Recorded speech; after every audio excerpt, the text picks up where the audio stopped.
Hi, in this video I will be discussing another example related to the RC circuit. So it says in this RC circuit the switch is initially moved to position A until the capacitor is fully charged. At t equals 0 the switch is flipped to position B. How much charge is stored on the capacitor at t equal 0.65 second, and how much current is running through the circuit at te equal 0.65 second. All right, if you look carefully to this example, it's a start with the sound of it is charging process, and it is a charging process. But the question then switched to be describing a discharge situation. So what we did here, first of all, we flipped the switch to, let's change the color, we connected this side of the switch, so the battery start delivering the charges and increasing the potential difference between the two plates of the capacitor until certain time we definitely have a fully charged capacitor. Then what we did, we just opened that side of the circuit and we connect the B side or point B with the circuit, and you can see here I have only a fully charged capacitor with a resistor, and that's absolutely a discharging process for our capacitor. And here is the question start from. So now to find how much charge stored on the capacitor at this time, and it's a discharging process, let's write here, it's discharging process here. So the Q at this certain time will be the maximum charge exponential minus T over RC.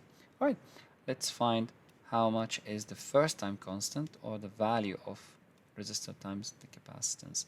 So I have 310 multiplied by 4.4 10 to the power minus 3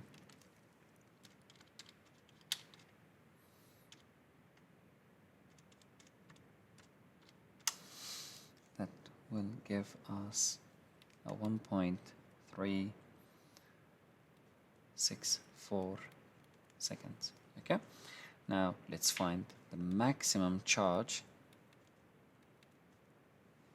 this capacitor can store. C times V, so it is 4.4 10 to the power minus 3 multiplied with the voltage of the battery. It is the same voltage across that capacitor, it's fully charged, times 27. This will give us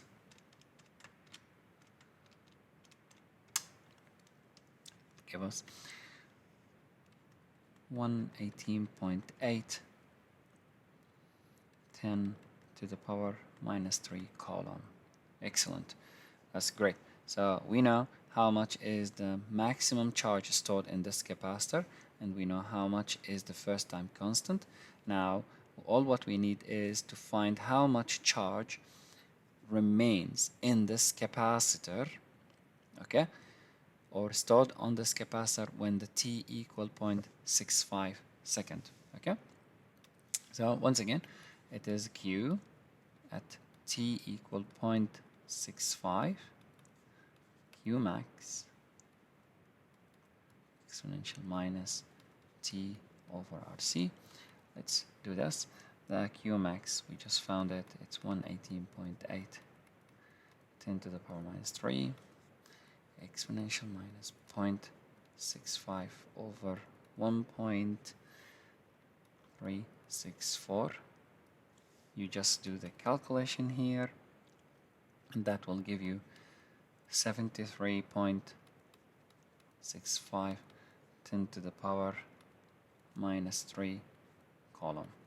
That's how much charge stored in this capacitor at that moment. And you can see the maximum was 118 millicoulomb, and after some time from discharging the capacitor, the amount of charge is dropping and that's definitely what should happen.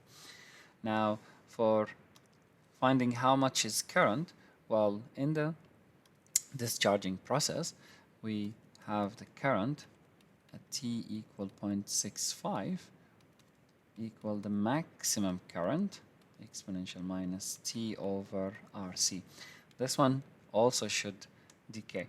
So I have 27 divided on 310 because it's the voltage divided on the resistor minus 0.65 over 1.364. If we do the math, that will give us 54 milliamperes. Let's just do it here on the side just to check. The I max, which is 27 divided on 310, that will give us 27 divided 310. It's giving us, yes, 87 milliamp. And you can see also the current is really dropping as the time goes with the discharging process. That's really support the graph we discussed in previous videos about discharging capacitor. All right, so this is another flavor of examples you can solve about RC circuit. It started the description as a charging process, but then when the questions or what is required to solve, it's a switch to a discharging process. I hope you find this video useful and see you again with another one. Thank you.